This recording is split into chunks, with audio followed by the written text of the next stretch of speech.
हमारे जितने भी इलेक्ट्रॉनिक सिस्टम है, जैसे कि आपका ये कंप्यूटर हो, फ़ोन हो या फिर लैपटॉप्स हो, कुछ भी हो, ये सभी के जो मेन प्रोसेसिंग के पीछे का कारण है वही इनकी पूरी जो कोर डिफाइन है वो plus minus divide multiply shift shift करने से ही चल रही है। मतलब आपके सामने ये जो मैजिक बॉक्स है ना, ये ये सिर्फ प्लस माइनस मल्टीप्लाई डिवाइड और ये आपके शिफ्ट वगैरह करने से ही, हाँ क्या नाम है, बिट शिफ्ट, इन्हीं से ही पूरी पूरी चीज़ों को कंट्रोल कर रहा है। तो उसके अगर हम प्रोग्रामिंग लैंग्वेज में हम वो नहीं कर सकते तो कुछ नहीं कर सकते, फिर किसी काम की नहीं है वो प्रोग्रामिंग लैंग्वेज। तो आज हम लोग जावास्क्रिप्ट में देखने वाले हैं ऑपरेशन, वो ऑपरेटर्स एंड एक्सप्रेशंस के बारे में। तो मैं हूँ अपने जावास्क्रिप्ट के फोल्डर में, मतलब VS कोड में हूँ मैं, और एक न्यू फाइल बना रहा हूँ video06.js।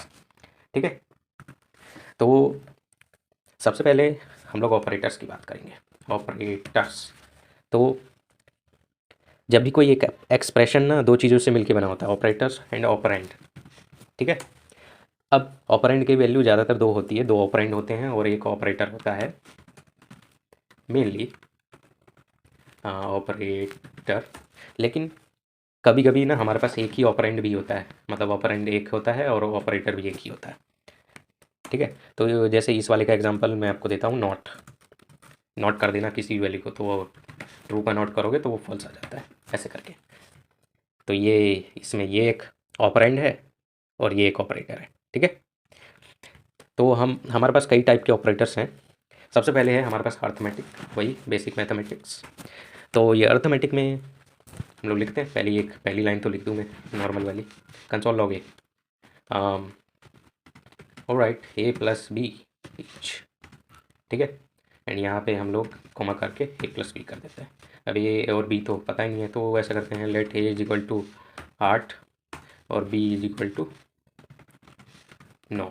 ठीक है, तो अगर हम इसको रन करेंगे तो आ गया A plus B is equal to 17। ठीक है, तो ऐसे करके है हमारे पास, माइनस है, मल्टीप्लाई है, डिवाइड है। ठीक है, तो अगर मैं वो भी कर दूँ, मल्टीप्लाई माइनस, ओके, तो अगर हम इसको रन करें तो ए plus B 17, A minus B minus 1, A multiply B 72 और ए डिवाइड बाई बी। तो ये एक एक्चुअली में फ्लोट नंबर देता है। अगर आपने सी वगैरह पढ़ी होंगी तो उसमें फ्लोट व्लोट नहीं दे, ए डिवाइड बाई बी वो नहीं देता है। ठीक है, ए डिवाइड बाई बी आपको ना इंटीजर वैल्यू देता है। अगर आपको आई गेस उसमें निकालने के लिए डबल डिवाइड करना पड़ता है, पर उस पर हम लोग नहीं जाते, वो बात की बात है।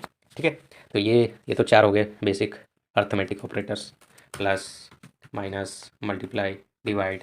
ठीक है, अब इसमें ना एक हमारे पास होता है मॉडुलो। मॉडुलो मतलब रिमाइंडर। तो जब ए को बी से डिवाइड करा जाएगा तो कितना रिमाइंडर बचेगा ये हमें प्रोवाइड करेगा। तो जब 8 को तुम 9 से डिवाइड करोगे तो मतलब नहीं जाएगा, वो जा ही नहीं सकता, छोटी वैल्यू है 9 से, तो वो रिमाइंडर कितना देगा, 8। तो रन किया हमने और ये आ गई 8। ठीक है, तो रिमाइंडर वाला रिमाइंडर देता है, ये मॉडुलो ऑपरेटर कहते हैं, तो ये रिमाइंडर प्रोवाइड करता है। और फिर है हमारे पास एक पावर। पावर के लिए आपको डबल स्टार लगाना है। ठीक है, और ये लगाने के बाद ये कर देगा 8 की पावर 9, तो वो बहुत बड़ा नंबर हो जाता है। ये रहा, 8 की पावर 9 हो गई। देखते हैं क्या यही आता है कैलकुलेटर में। 8 को 9 बारी मल्टीप्लाई मारते हैं, प्रोग्रामर को हटाओ, स्टैंडर्ड लगाओ, 8 9, अरे क्लियर ऑल कहाँ चला गया। ठीक है, 8/8, हो लगता है हम लोगों ने मिस आउट कर दिया। ठीक है, 8 × 8 × 8 3 4 5 6 7 8 9, और यही नंबर आया 1342 17728। ठीक है, तो मतलब ये पावर वाला भी सही काम कर रहा है।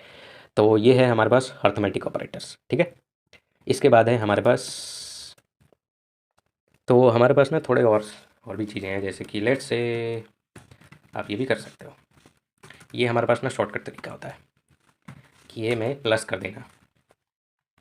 ठीक है, अब ये यहाँ पे ना आप लोग ध्यान से देखना कि क्या होता है, माइनस माइनस ए माइनस माइनस।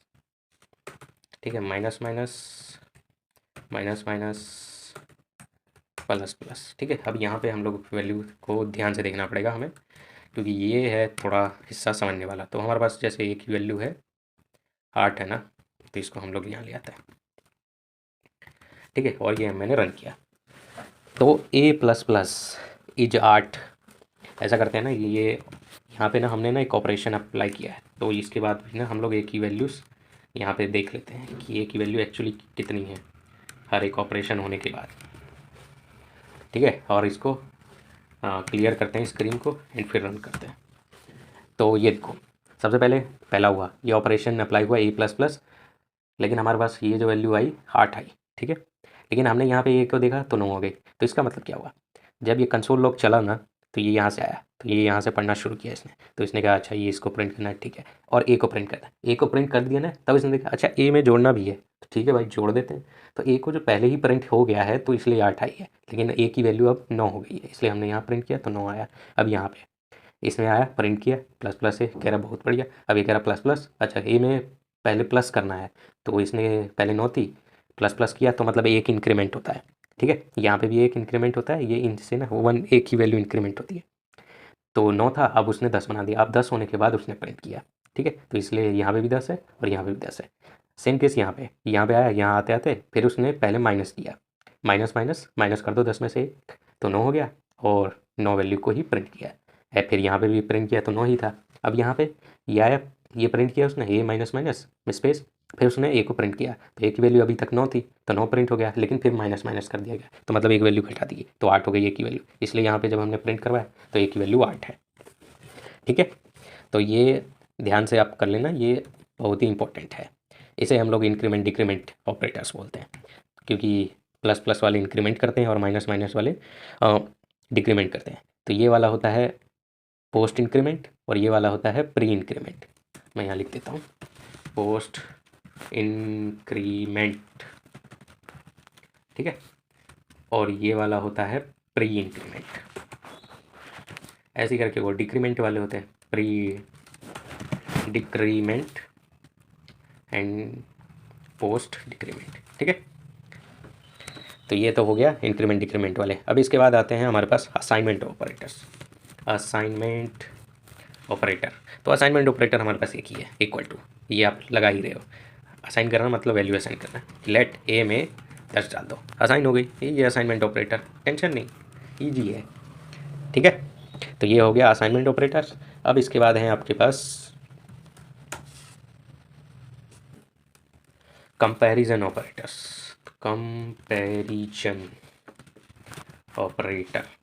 ठीक है, तो कंपैरिजन में हमारे पास equal to, not equal to, और क्या ये कंपैरिजन में, हाँ, एक ग्रेटर देन, एक लेस देन, एक लेस देन इक्वल टू, एक ग्रेटर देन इक्वल टू, ऐसे करके हैं ये फालतू से। तो हम लोग कुछ बना रहे हैं, let A is equal to 10 and let B is equal to 9 लिख देते हैं। ठीक है, एंड कंसोल डॉट लॉग, ये कंपैरिजन वालों का ना आउटपुट ट्रू या फॉल्स में ही होता है। ठीक है, तो हम लोग पहले इक्वल टू वाला देखते हैं। ठीक है, ऐसा करते हैं, यहाँ पे लिख भी देते हैं ए इक्वल टू बी। ठीक है, और ये हमने रन किया तो उसने बोल दिया कि भैया नहीं, फॉल्स है, घर जाओ। ठीक है, अब ये नॉट इक्वल टू वाला करते हैं, तब उसने बोल दिया कि क्या ये बी के बराबर नहीं है, तो फॉल्स, ए इज़ नॉट, अच्छा ये उल्टा लगा दिया, नॉट पहले रहता है इसमें, इसका भी ध्यान रखना। नॉट इक्वल टू सुनने में कैसा आ रहा है, नॉट इक्वल टू, तो इसलिए वो नॉट पहले आएगा। कहाँ चला गया ये, अब रन करो, तो ये बी के बराबर नहीं है तो ट्रू। ठीक है, अब इसके बाद हम लोग ग्रेटर देन वाला कर लेते हैं और लेस देन वाला, less than equal to, greater than equal to, बस इतने काफ़ी है। तो ये लेस देन एंड ये आएगा एंड ये आ जाएगा ग्रेटर देन। ठीक है, अब ये रन किया, तो क्या ये बी के बराबर है, नहीं। क्या ये बी के बराबर नहीं है, हाँ। क्या ये बी से बड़ा है, क्या 10 9 से बड़ा होता है, हाँ। क्या 10 9 से छोटा होता है, नहीं। क्या 10 छोटा या बराबर होता है 9 के, नहीं। क्या 10 बड़ा या बराबर होता है 9 के, हाँ। तो ये है आपके कंपैरिजन ऑपरेटर। ठीक है, अब इसके बाद आते हैं आपके बुलियन ऑपरेटर्स, या फिर लॉजिकल ऑपरेटर्स भी बोलते हैं। बुलियन और लॉजिकल ऑपरेटर्स, ठीक है। तो इसमें आपके पास 3 है, एंड का दूसरा तरीका ये भी होता है। इसके बाद है और फिर है आपके पास नॉट। ठीक है। तो इसमें भी हम लोग देखते हैं कंसोल डॉट लॉग। तो इसमें ना आपको ना कंडीशन ये ना स्टेटमेंट्स को पढ़ता है एंड फिर बोलता है कि भाई क्या है। तो ट्रू का जब एंड किया जाता है ना ट्रू से, तो आंसर ट्रू ही आता है। ठीक है। तो इसके ना कॉम्बिनेशन बन सकते हैं कि या तो ट्रू फॉल्स होगा या फिर फॉल्स फॉल्स होगा, फॉल्स। ठीक है। And let me change everything. हाँ, अब ठीक है। तो ये देखो, इसमें जब दोनों ट्रू होते हैं ना तो ये इसकी जगह कुछ भी लिख सकते हो आप ऐसे, जैसे कि लेट से मैं यहाँ लिखता हूँ कि 2 1 से बड़ा है, तो ये ट्रू रिटर्न करेगा। और यहाँ पे मैं लिखता हूँ 1 3 से छोटा है। ठीक है। तो ये वैल्यू ट्रू रिटर्न करेगी, ये भी ट्रू करेगी, और दोनों ट्रू रिटर्न करेंगे तो ये एंड ना आउटपुट में ट्रू रिटर्न करेगा। तो इसलिए यहाँ पे जब फॉल्स है ना एक, तो इसने बोल दिया फॉल्स, मतलब एक भी गलत हुआ तो मतलब आंसर गलत है। ठीक है। अब इसी का ही कॉम्बिनेशन करते हैं, मतलब और में भी यही करेंगे, बार बार क्यों लिखना है, कॉपी पेस्टिंग। ठीक है। तो इसकी जगह और ये लगा दिया हमने, और ठीक है। तो और कहता है कि भाई कम से कम एक एक सही दे देना मुझे। तुम जैसे ही मुझे एक सही दे दोगे मैं देखूंगा ही नहीं, दूसरी की तरफ देखूंगा भी नहीं। ठीक है। तो यहाँ पे जैसे दोनों फॉल्स हो गए तो इसने फॉल्स दे दिया, नहीं तो true false true false true true, ये भी ट्रू था ये भी ट्रू था तो आउटपुट ट्रू। तो ऐसे करके ट्रू काम करता है, मतलब और वाले काम करते हैं। अब इसके बाद हमारे पास बस बचा है नॉट वाला। तो उसमें हमें नॉट लगाना होता है, ट्रू का वो फॉल्स बना देगा एंड फॉल्स का वो ट्रू बोल देता है। तो not of true is false and not of false is true. तो ऐसे करके हमारे पास ये तीनों के तीनों लॉजिकल ऑपरेटर्स ख़त्म हो गए। लॉजिकल या फिर बूलियन, आप कुछ भी बोल सकते हो। अब इसके बाद कमेंट के बारे में बात करते हैं। तो ये कमेंट तो आपको दिख ही रहा होगा, ये मैं लगा रहा हूँ, आपने अभी तक सोचा नहीं कि क्या है ये। एक्चुअली में कमेंट कोड का वो लाइन होता है जिसको ना जो भी इंजन एग्जीक्यूट कर रहा है उस प्रोग्राम को, वो उस लाइन को इग्नोर करता है। तो यहाँ पे जावास्क्रिप्ट में हमारे पास ये है डबल, ऐसे डिवाइड के साइन लगाओगे, आई गेस इनको फॉरवर्ड स्लैश या फॉरवर्ड ही बोलते हैं, छोड़ो, डबल डिवाइड का साइन। तो आप जब भी ये लगाओगे तो इसके बाद जो भी लिखोगे ना उस लाइन में तो वो अननोन हो जाएगी, मतलब कुछ भी लिखो कोई फ़र्क नहीं पड़ता, क्योंकि ये जो इंजन है ना वो उस चीज़ को इग्नोर कर देगा। ठीक है। तो ये है कमेंट्स, इनका भी बहुत बड़ा इंपॉर्टेंट रोल है, आपने देखा ही कितना बड़ा है इंपॉर्टेंट रोल। इसके कारण हमें कोई भी लाइन कट नहीं करनी पड़ी।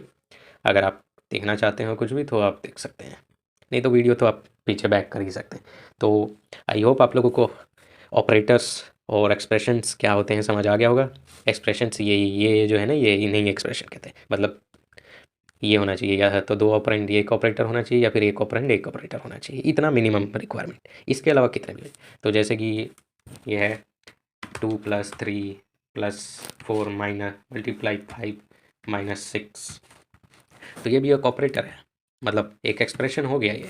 तो अगर मैं इसको कंसोल लॉक करवा दूँ तो देखना वैल्यू आ जाएगी 19 आ गई। तो ये एक एक्सप्रेशन था जिसकी वैल्यू एवेलेट कर गई। तो यहाँ पे 3 2 5 5 आपके ऑपरेंड है और 3 4 4 आपके ऑपरेटर्स हैं। ठीक है। तो मिनिमम रिक्वायरमेंट्स एक एक्सप्रेशन की है कि ये होना चाहिए, मैक्सिमम कितने भी चलते रहो कोई दिक्कत नहीं।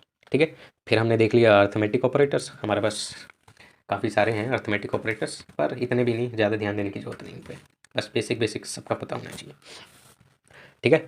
तो ये हमने फिर अर्थमेटिक ऑपरेटर्स देखें, इसके बाद इंक्रीमेंट ऑपरेटर्स देख लिए। तो इंक्रीमेंट कैसे करता है, एक एक करके वैल्यू बढ़ती है। तो post increment, pre decrement, post decrement. फिर इसके बाद हमने देखा असाइनमेंट ऑपरेटर्स, जो कि इक्वल टू है तो लेट ए इक्वल टू 10, ये असाइन करने के लिए वैल्यू असाइन होती है। फिर इसके बाद हमने देखा कंपैरिजन ऑपरेटर्स। कंपैरिजन की स्पेलिंग मुझे गलत लग रही है पर कोई दिक्कत नहीं, हमें इंग्लिश नहीं पढ़ रहे हैं हम लोग। ठीक है। तो कंपैरिजन ऑपरेटर्स हमने देख दिया। इक्वल्स टू, ये इक्वल्स टू चेक करने के लिए सिंगल इक्वल लगाओगे तो वो असाइनमेंट बन जाएगा, तो इस बात का ध्यान रखना। ठीक है। नॉट इक्वल टू के लिए नॉट पहले आता है। ठीक है। ये ग्रेटर देन का, ये लेस देन का, ये लेस देन इक्वल टू का और ये ग्रेटर देन इक्वल टू का। तो ये हमने कंपैरिजन देख लिया है। फिर इसके बाद हमने बुलियन लॉजिक ऑपरेटर्स देखे, एंड और नॉट। ठीक है, और इनका हमने देख भी लिया कि ये किस तरीके से काम करते हैं। तो आई होप आप लोगों को सब कुछ समझ में आ गया होगा। आज के लिए बस इतना ही, मिलता हूँ मैं आपसे नेक्स्ट वीडियो में। सी या बाय।